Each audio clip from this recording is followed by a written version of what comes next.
whatever's work. So when I'm reading this, it's funny because today is Friday, and we actually have a meeting with the union here today at 4 o'clock this afternoon with the union and the delegates.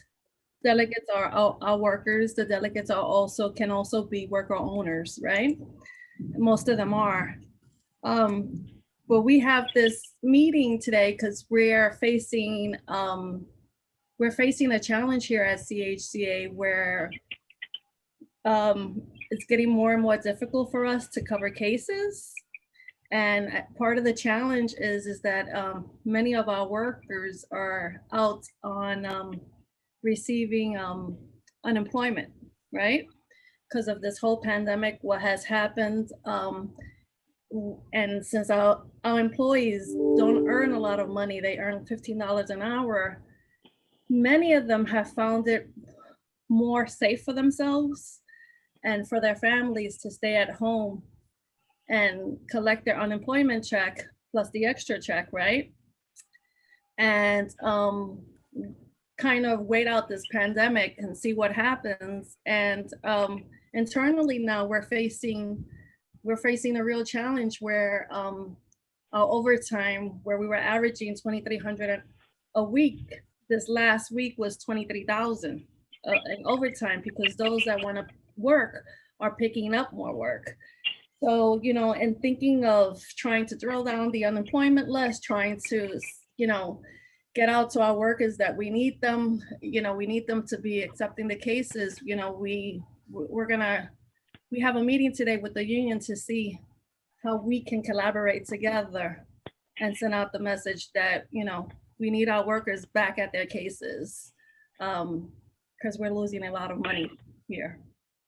So when I'm hearing this, like coming together and working together, it's for the best interest of the organization and for the best interest of the workers. This is what it's making me think about after I heard you read the statement, Rebecca.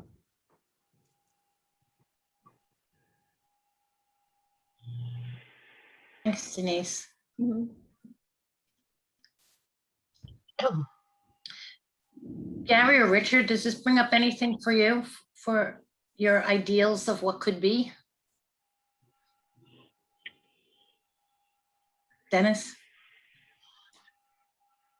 Yeah, it triggered some some thoughts of some recent experiences I've had lately. So one of my assignments with UFCW is to support our local unions who are engaged in Good Food Purchasing Coalition initiatives around the country. And one of those is in Denver. And right in the middle of those coalition discussions this year, there was a farm worker rights advocacy group, Project Protect, I think is its name. They introduced a farm worker bill of rights that basically repealed the exemption for farm workers under the labor laws in Colorado, which are also exempted. Farm workers are exempted from labor laws nationally and in most states, and Colorado. So there's this bill to do that. And we've been working all along on this farmer labor dialogue with Farmers Union and others. And so I had been in discussions with the local Farmers Union guy, and they ended up having to take a position against the bill because the bill was really comprehensive and had a lot of things in there. And the thing is that Farmers Union has a lot of small farmers that are their new wave of membership that are coming in the food movement, as opposed to their old conventional farmers. And so they were concerned about what the impacts would be on those small farmers. And the long and the short of it, back to that last intervention, is I think I brought in Valdemar Velasquez from the Farm Labor Organizing Committee, and we tried to emphasize to folks that on both sides that we really need to work together, because if we are divided and conquered by the agribusiness lobby and the other opponents, we're all going to lose. And the position that I really tried to push forward, and I think I got a little bit of traction, was back to this question of, like, if you could get into collective bargaining, if you could, they were like, farmers union was in support of the right to organize. It was other things they had a problem with. And so I sort of came at it with, give us the right to organize. And then when we get into collective bargaining, we can bargain these contentious issues. And the problem is, and if we don't get farmers a fair price, then we're going to play right into the hands of the divide and conquer of agribusiness. And so we have to try to bridge those gaps, which are substantial and not easy. So but I think that's where I'm coming from lately on this, is if we can get it into collective bargaining, then we can deal with the fact that we haven't been able to, we are not in a position to guarantee farmers a fair price yet. And so we've got to negotiate this stuff if we want these businesses to survive, or they're going to get wiped out by the agribusiness model one way or the other. And so that's where I'm coming, and it's based on our experience in our Harvest Co-op, where when they first got organized and brought the union in and started to negotiate a contract, one of the big issues that came up was healthcare. And because it was a worker-owned cooperative and very small, they were able to share the books, and they were able to convince the union committee that they don't have the cash flow to pay for health insurance, even though they'd like the workers to have it. And at that point, our local union 75 was able to come in, who was already in the negotiation helping to represent the workers. They were able to bring to the table a discounted healthcare plan from the union, and we actually negotiated that into the contract. So we were able to reach agreement that the company couldn't afford to pay healthcare, and this was as good as we could do right now. And we got the workers and the worker owner, both sides, management and workers, to sign off on that. And I think that's an important principle to keep in mind of why collective bargaining, especially in this context of worker-owned co-ops, is really important. Well, and to add a bookend to that, I just want to interject the comment that I so often say, which is that in our enthusiasm to create worker cooperatives, we cannot undo the accomplishments of the labor movement. And one of that is the creation of labor unions, which have acted for so long to create worker power. So I just want to summarize, give that a bookend, give Dennis's comments a bookend there. Thank you. Yeah, I would say, I mean, Gary can talk about this too, but I would say we have a pretty ambitious geographic organizing project focused on the restaurant and coffee shop industry in upstate New York and Buffalo, if they go to Rochester. And we want to really help embrace the worker cooperative movement. But as the last two speakers were saying, Liz and the person from the USCW, I don't see your name, but it's got to be based on a respect for the right to organize a union and for collective bargaining. And so otherwise we see these things as schemes sometimes, and it could be manipulative and towards workers. So as long as we have to embrace the co-op movement, think much more creatively. So our nirvana is a union co-op. And so that's what we want to incorporate into this. Yeah, so that's. I'll add something that made me think of, Richard, is that often a co-op is organized, it's a business, but a union goes across the sector. And that's where so much power comes in. That's where Denise's experience and Dennis, when you're looking at across the sector, healthcare or farming, you're able to impact much larger than any one business. And then you have the different businesses that are run cooperatively. It's a way to really think about what that partnership looks like, as one might have a wonderful employer that you are in contract with. This wonderful employer is also the workers. But really understanding that the union brings this perspective that lets you look across the sector and across geography, which I think is a big part of what unions do for worker power, is it gets us not just able to talk back to our boss. That's lovely with that kind of protection, right? We have a grievance procedure. We can complain and not be fired for it when we have that protection. But how about when we want to fight for policy across that market? And I think that's been really evident in some of the work, and certainly the growth of cooperative home care is a great example.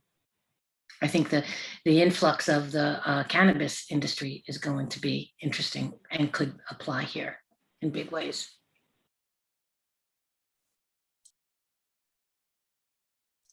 We have a few more minutes for this, so please, yes.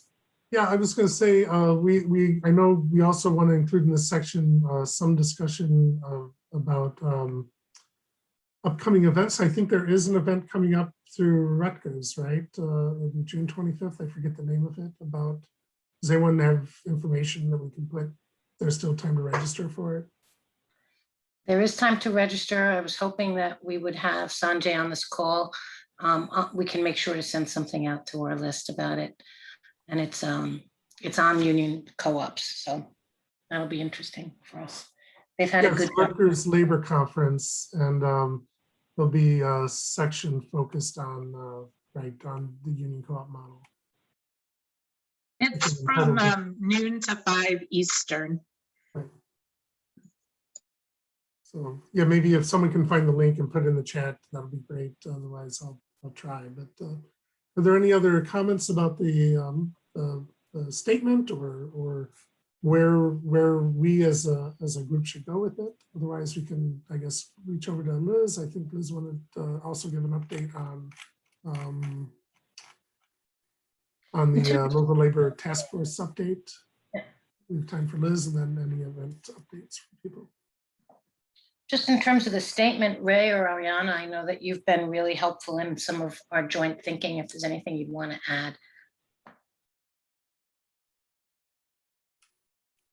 I just appreciate the way, and thoughtfulness about how it's written. And I mean, I think there's this history of cooperatives and unions being aligned and misaligned at times, or just diverging. And it does feel like I really appreciate also the Workers United folks and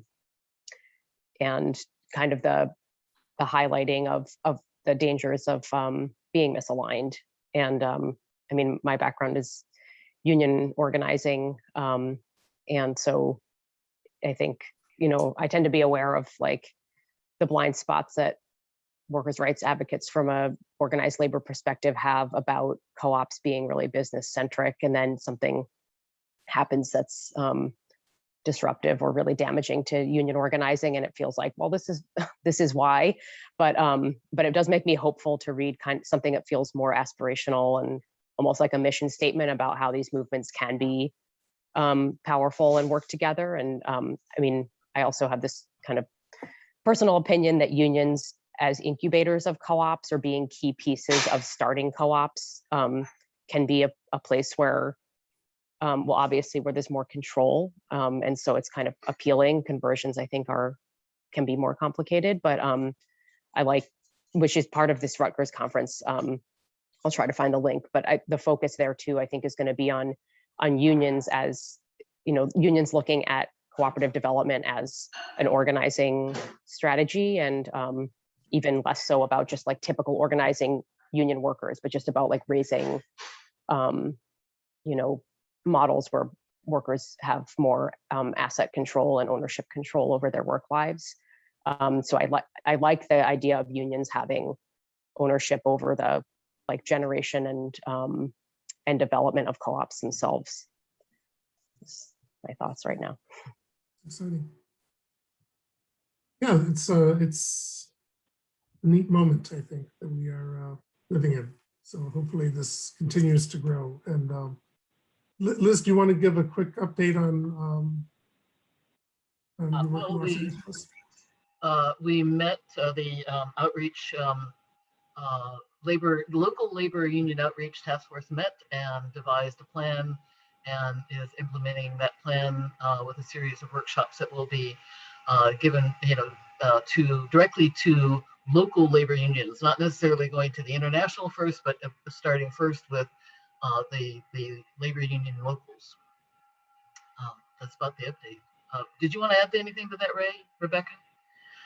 Well, I think we're going to be we'll be promoting it so that now because of Zoom, just because I'm in New York, I might be able to go to one of these in LA and vice versa. So we may be able to use this platform as a way to develop workshops that are targeted to a local area for attention and marketing purposes, but then are either recorded or shared more broadly. So we can do topics. If there was a particular good one, we can record it and share it again. And I think, part of the idea is building the co-op movement will happen by sector and by geography. And when it comes to geography, we have our labor federations. In New York, it's the Central Labor Council, most of it's the ALFs. And if we can get in there and really say, look at this, we might be able to help broaden the awareness of and readiness to incubate in certain sectors in certain geographies. So look for those workshops coming. That sounds great. So we're running a little bit over, but that's fine. We built in some flex time. Are there any events that people want to bring up that haven't been mentioned that are relevant? I think just the case study task force. Did we want to talk about that for a second? Let people know that we are working on some case studies. Sure. That would be fine. Not more to say much, but as we study and talk about union co-ops, we're going to learn from experience. We mostly want to plot the stories that do well, that have something to teach us. Cooperative home care is, I think, the premier one. So I'm so glad you're here, Denise. Bernadette's working with me at the college to put together some that will be part of what we'll call a toolkit for union co-ops, but those same case studies would then be parked at Rutgers and be parked on our website. And when anyone is teaching or talking, we'd be able to pull out some of the same stories so that we can learn from them. We're going to be covering the Lobsterman story in Maine, a couple of others that are being put together. But if you have good stories, I think allied up maybe Ray from the Pacific Northwest or the Bay Area. So looking at this so that we can start to really learn from each other by seeing what others have done. Okay, and I think now we're going to turn it over to Johnny. Johnny, do you need to do a presentation? You're able to share screen if you need to, or? Great, yeah, I did put together a bit of a presentation slides Okay. for this, so visuals I always find are really helpful. So let me do that. And you may want to just give a quick introduction to yourself again for people that came in late. Sure, and can everyone see the screen here? Yes, we can. Okay, great. I've jumped ahead, so I'm already going over. So hey everyone, my name is Johnny Sopachek. I use he, him pronouns, calling in from Vancouver, BC, where we work and meet on the unceded Indigenous territories to the Musqueam, Coquitlam, Squamish, Stolo, and Tsleil-Waututh peoples. I'm a labor union organizer and visual artist. I've been organizing within the union movement for about 15 years and fairly new to the cooperative movement over the last couple of years. I work with the Arts and Cultural Workers Union. We're a brand new union. We started 2 years ago and affiliated, or I shouldn't say affiliated. We originally looked at affiliation, but we became charter members of a new local for IATSE, the International Alliance of Theatrical Stage Employees in the film and theater sector. And I'll talk a little bit about that and our organizing work within the cultural sectors. And our co-op, Valu Co-op. So a little bit about me and my background. I'm a visual artist. On the right, you'll see one of my sculptures. I do art, sculptures, drawing, and showing galleries and curation. And that's been my side passion project, while I'll also have been organizing primarily in the public sector and hospitals, healthcare, and post-secondary. And so I spent the last 5 years working at the Health Sciences Association, which is a union representing about 20,000 paramedical or allied health professionals across British Columbia.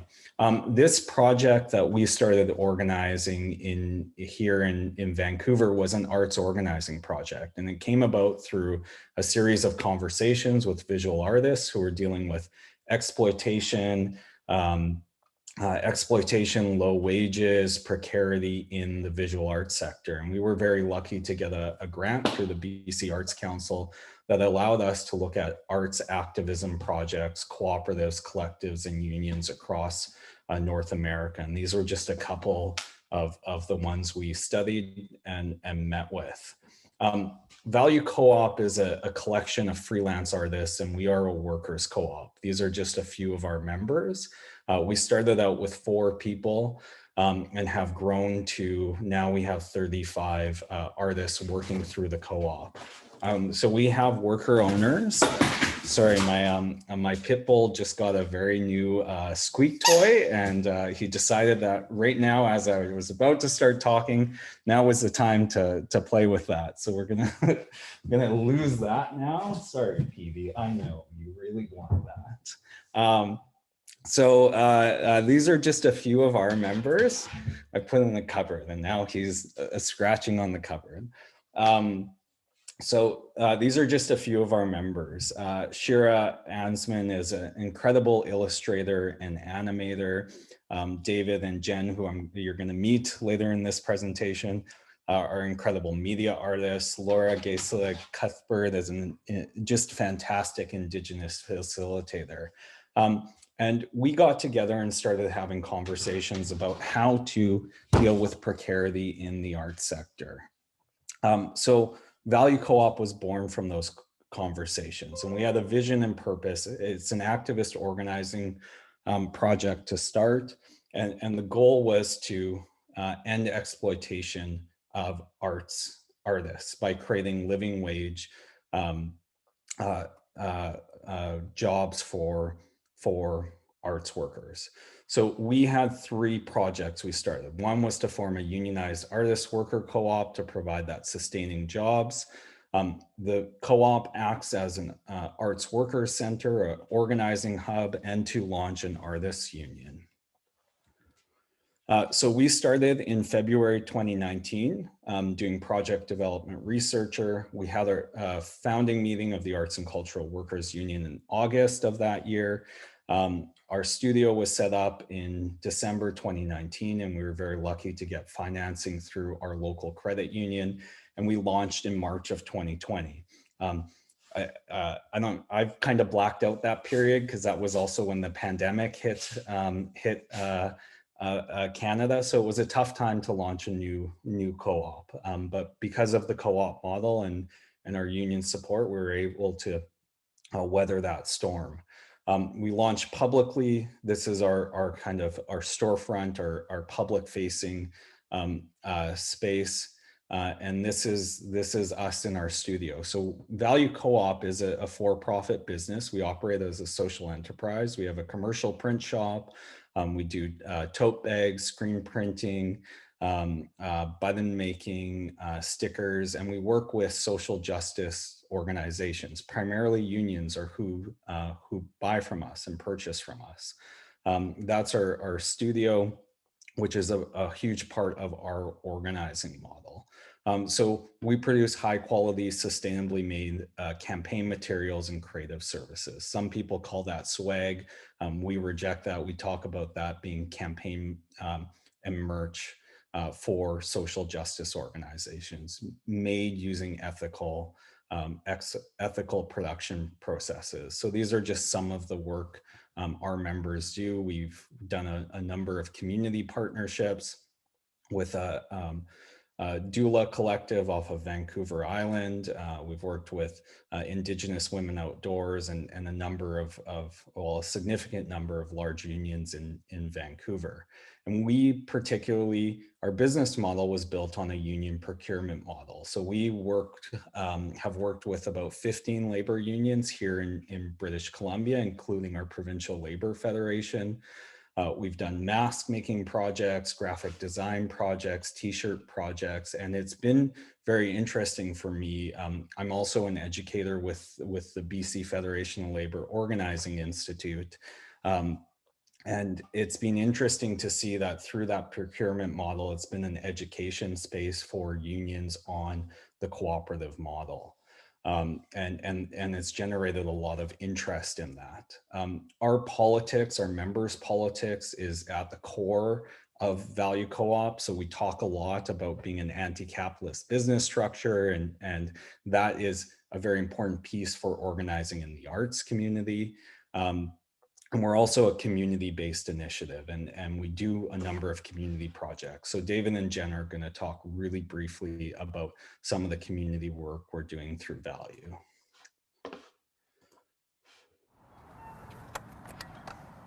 The first time I walked through this space, the doors of this space, I was 14 in 2002.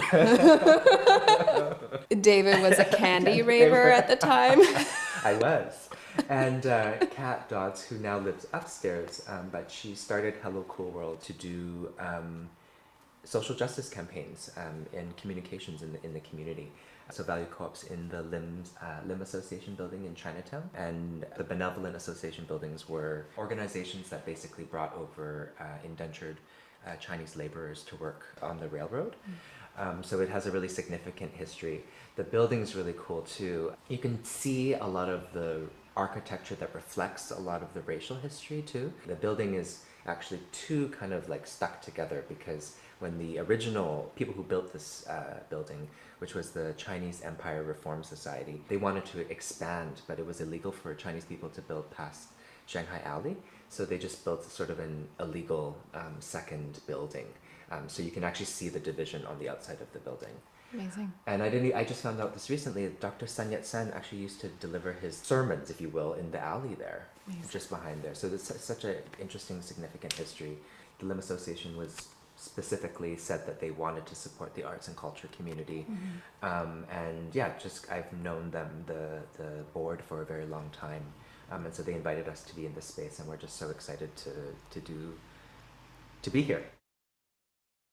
It's really, as a labor organizer, it's interesting going from hanging out with a group of, young radical artists to going upstairs and having lunch with a group of Chinese elders. But it's really important that our organizing is space-based, and it's actually bringing a lot to co-op and the co-op and the broader business model, to be frank, and to the union. So our membership, we are 35 members of the co-op. Majority are IPOC, Indigenous, Black, people of color, and that was a very conscious choice of our work. We have 4 different types of workers in the co-op. We have worker owners, prospective worker owners. We have collaborators who come in and do projects with the co-op. And then an employee category. And thankfully, we haven't hired any employees. Everyone's been involved in the cooperative governance. Within the co-op, we have a flat wage structure, so everyone makes the same with a future goal of 35 an hour. And through the union and through our connection to IATSE, we're establishing all of these various banks for artists. We are governed similarly to any other worker co-op through a general assembly monthly, and then we have working group meetings that happen on a weekly basis. And our worker co-op was financed through pre-orders and financed through our credit union partners and our union. Most worker co-ops, the workers themselves capitalize it, but given the group we were trying to organize, the idea of a $10,000 buy-in was just not attainable for our members. So we picked a much lower share purchase, and we allow our members to actually put in sweat equity or wage deductions to pay that off. Valu is not just a workplace, it's also a community, and a lot of our members are drawn to the co-op and then the union through the access to the space and resources, the equipment, and the future goal of a health and dental plan. So we have our co-op, we have our union. We've also launched a nonprofit, which allows us to get grants and funding. So through the co-op, we've brought in close to $100,000 in grants that allow us to employ our members on community-based projects. So they're 3 separate legal entities, but they work in tandem. And we do really cool stuff. This is Jen and David. We held a hot pot fundraiser for the LIM Association, our essentially landlords, but our partners to help them with building restoration. I'm going to talk really briefly about the union because I'm a labor organizer. We started this as a union organizing project. So we launched our union, the ACWU, and partnered with IATSE. We originally were talking about an affiliation agreement, and after they met with us and learned about the model and the growth potential in this sector and essentially the commonalities between entertainment, theater, and arts workers, they invited us to form a new charter, and they chartered a new local for us across the province of BC, which our founding members, our 17 founding members of Value, formed the 17 founding members of the ACWU. Well, the ACWU as an organizing center has brought a considerable amount of attention in the arts community to union organizing. And in July of last year, we organized our first non-union, nonprofit worksite. It's the first of 5 we've now organized. And our union has grown to over 50 dues-paying members through Valu Co-op. Every one of the workers from these various arts organizations have contacted the co-op to join the union. And it gives us an entry point into these arts communities. We just ratified our first collective agreement outside of our voluntary recognition agreement at the Contemporary Art Gallery.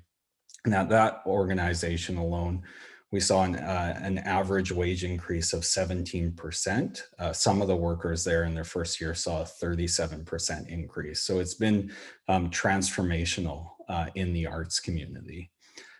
We work on video projects. We've been lucky to work with some significant labor partners, Van City Credit Union, the United Way.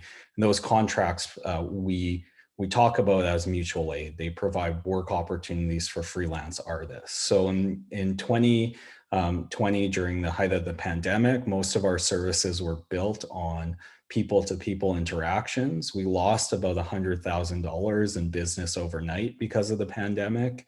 And over 2020, we did about $100,000 in business in total. So it was a slower year. It's finally picking back up for us. We've grown just this month alone, we've done $60,000 in sales, and about 60% of that goes directly into wages for our members and then dues back into the union.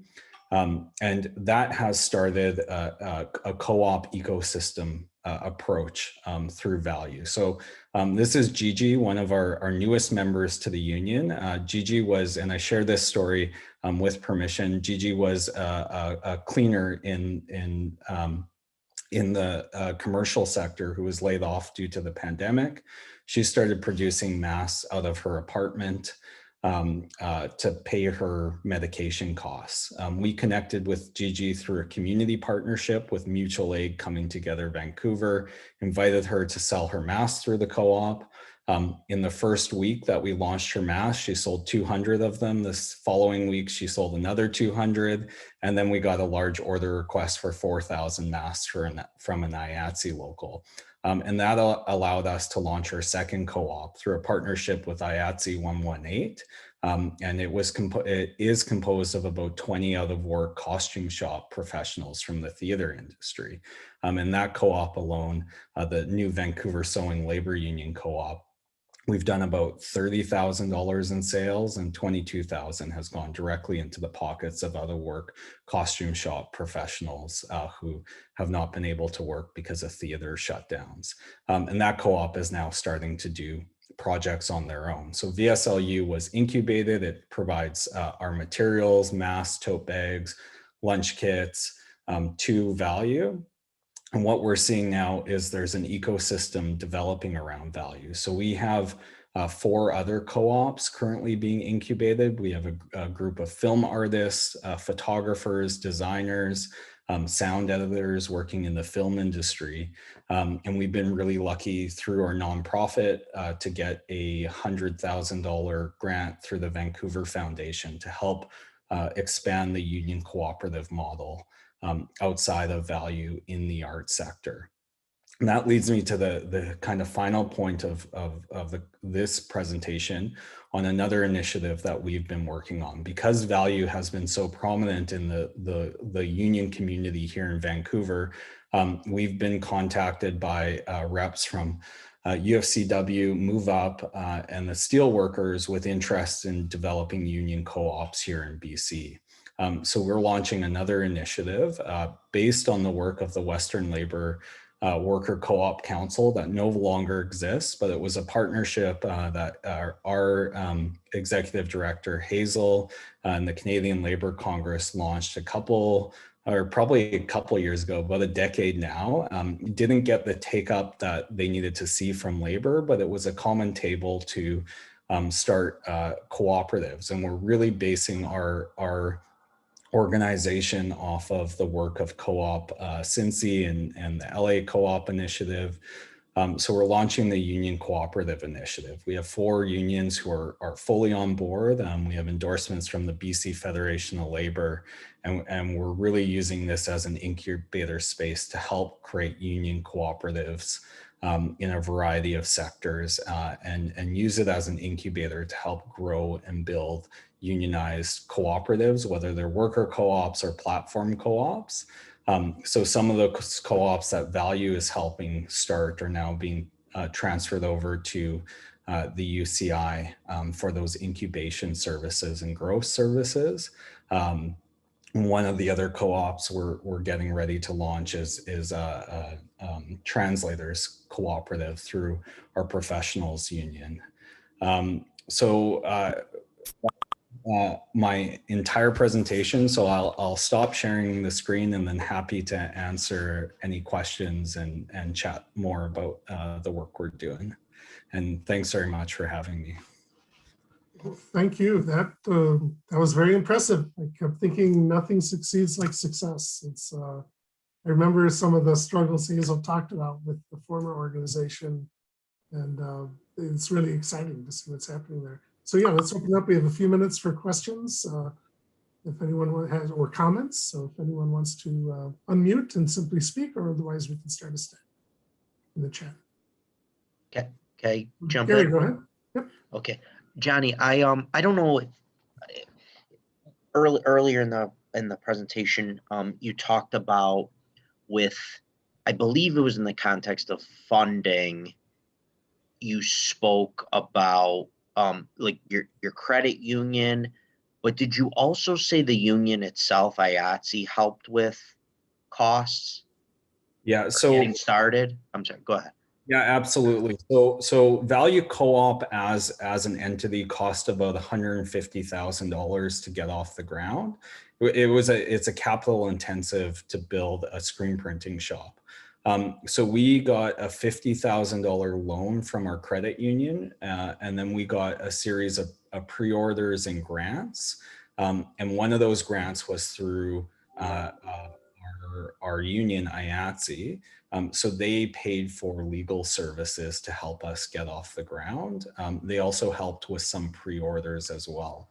So there was never a direct financial contribution from the union to the co-op. Mm-hmm. There were direct costs that they helped support. This second co-op that we're looking at starting through the sound editors, that's with my other hat on with IATSE 891. That's going to be a significant expenditure. We've already secured a $15,000 grant through Van City again, and the union will be putting in, or I shouldn't say will, it still has to get approval of our leadership, but we'll also be putting in a repayable loan to the group of members starting this. And that loan will go through the UCI, so it won't be a direct, there won't be a direct transfer to this new cooperative entity, but we're looking at another $15,000, $20,000 for the sound editors to get started up. I see. Thanks. Well, there's no one in the stack, so if anyone else would like to unmute and simply start talking.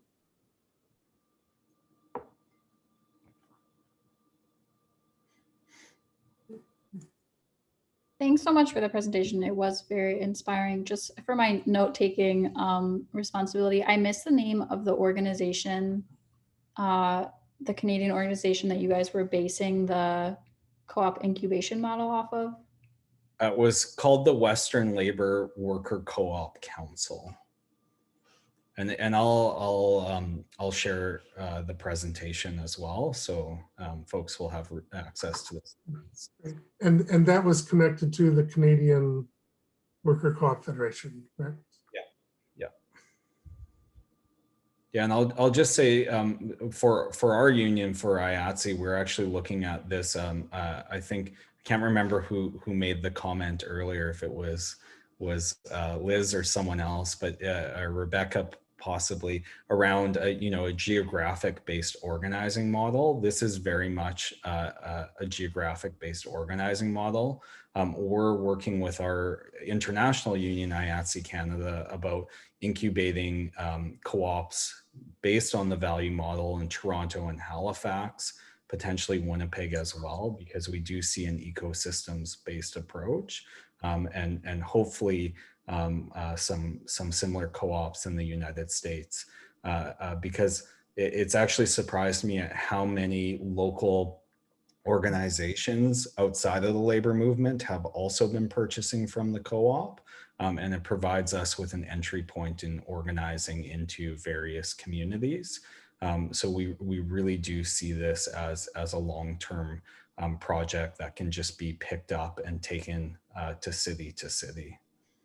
And the art sector, I think, is strategic because every artists are inclined to unions. The politics are there, and it's often just a gap in access and understanding of how unions work. And so this has been the entry point into our union.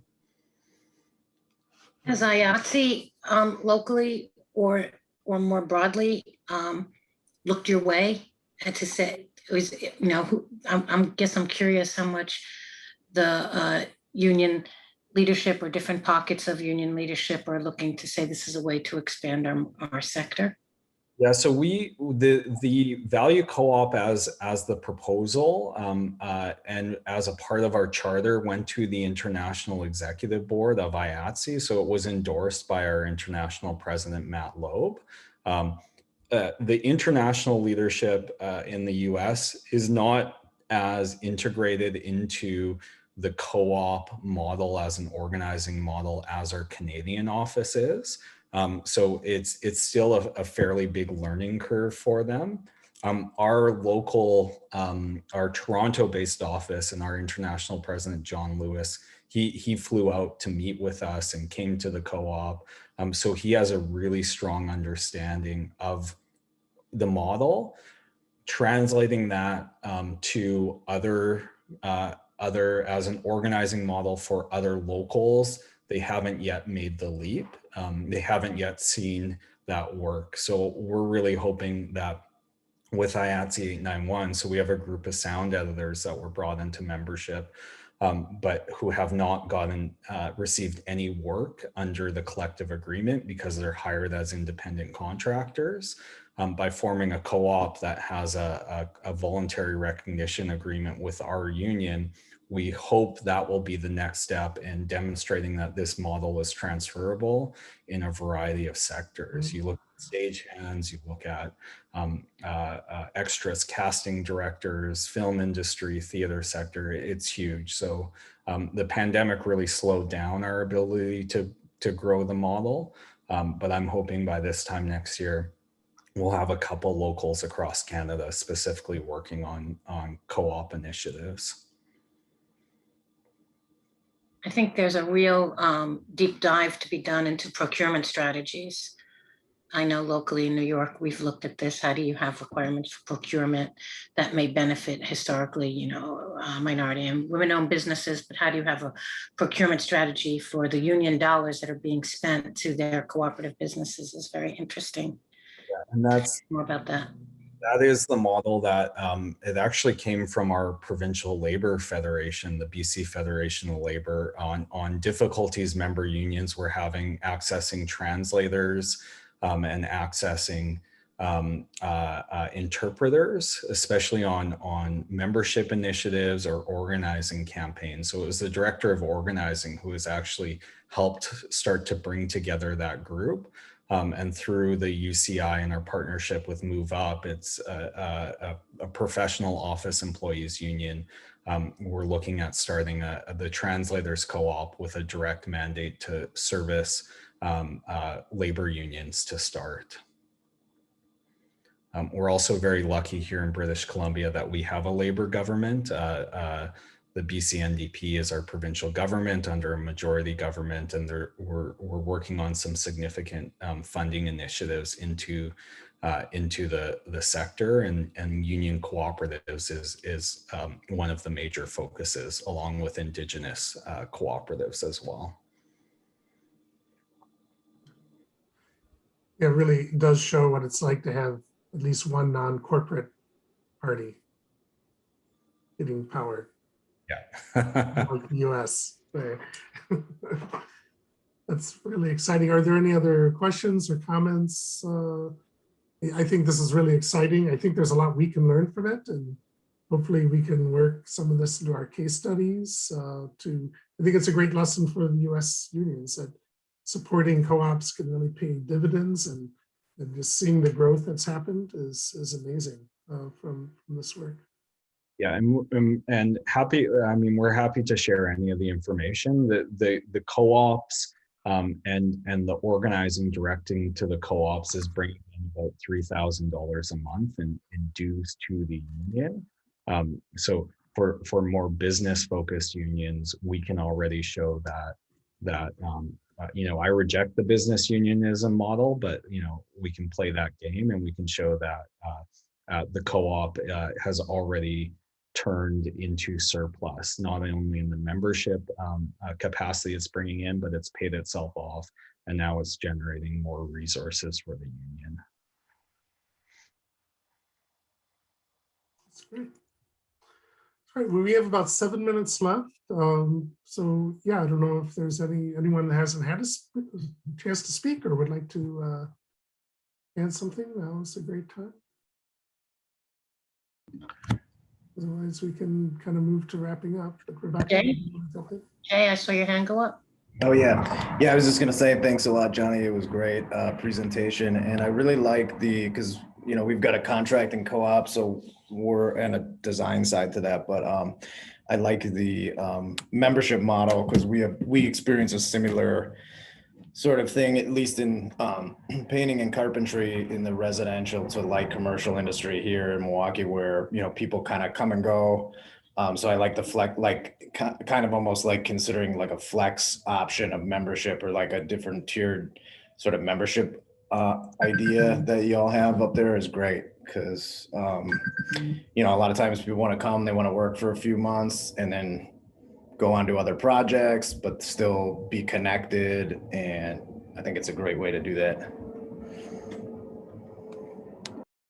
I just wanted to also mention that in Los Angeles, because of the entertainment industry, there are a number of similar efforts to create, you know, these sorts of worker cooperatives. And there's one effort that is called, you know, Labor Hollywood, which is now operating out of the Democratic Socialists of America Committee, which I'd like to connect you with. I have connected other people with Johnny, which is another effort in Los Angeles called the Contemporary Art League, which is mostly gallery work, but the Hollywood Labor Committee out of the Democratic Socialists of America is specifically more of the IATSE territory, which is everybody behind the camera in Hollywood. I just want to add that it's very timely because there's so many more, efforts that directly relate to Johnny's work here in Los Angeles. Great, that's exciting. I think now, if there's no other comments, we can kind of move to wrapping up. And I don't know, Kate, if you want to, maybe you can talk about it, but obviously this is Union Co-op Council. We have the public meeting in even numbered months, except for December. So our next public meeting, group meeting will be in August, second Friday of August. We don't necessarily have a presentation lined up yet, but we will be looking for people. And if anyone has ideas about who they would like to hear from in presentations like this, we would love to have them send our way. We also have a number of task force that people can join if you want to get more involved. So case studies, membership, education, outreach. I'm not sure I got all of them, but reach out to us at the executive committee or through Federation, through Maddie or as well. And we can definitely find a place for you to help continue the work of the council. If I don't know, maybe Kate, if you want to give a spiel about being a supporting member or supporting the U.S. Federation or upcoming events for the Federation, that would be great. If you have them off the top of your head. Sure, appreciate the invitation.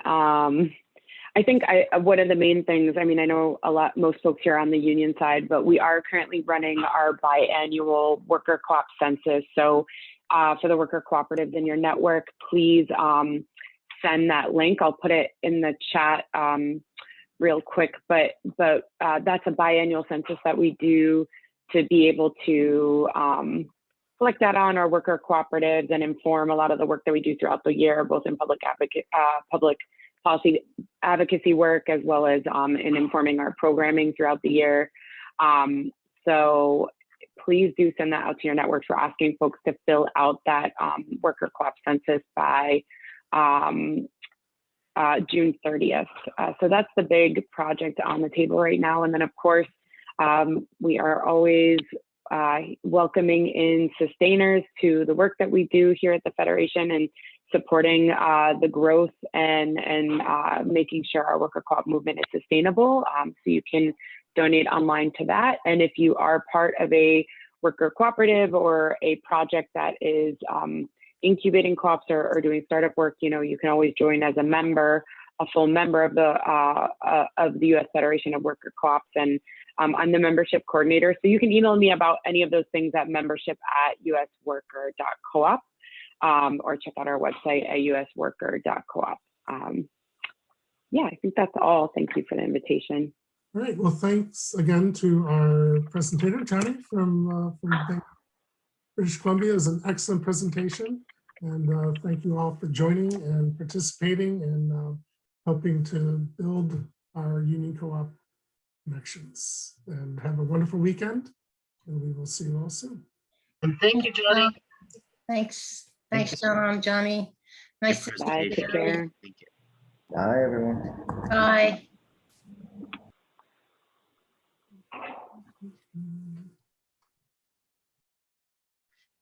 Kate, I'm not sure where I did the recording, but I think if I ended up not doing a recording to the cloud, but to the computer, I'll just, maybe we can find a way to do a Google Drop or something. Sounds great. Yeah, if it recorded to your computer, we would just send you the link to upload it to the box, I think, like our Dropbox. And then if it went to the cloud, we'll have it. And sorry, I didn't, was on the ball and forgot to hit record at the beginning of the session, but I'm glad. What a great presentation today. I thought this was fantastic. And we had a great crowd. I mean, we ended up with 26, 27 people. So it was a very nice. Good conversation. John, thanks for letting me read it. I think that gave people pause to listen and then we could discuss it. And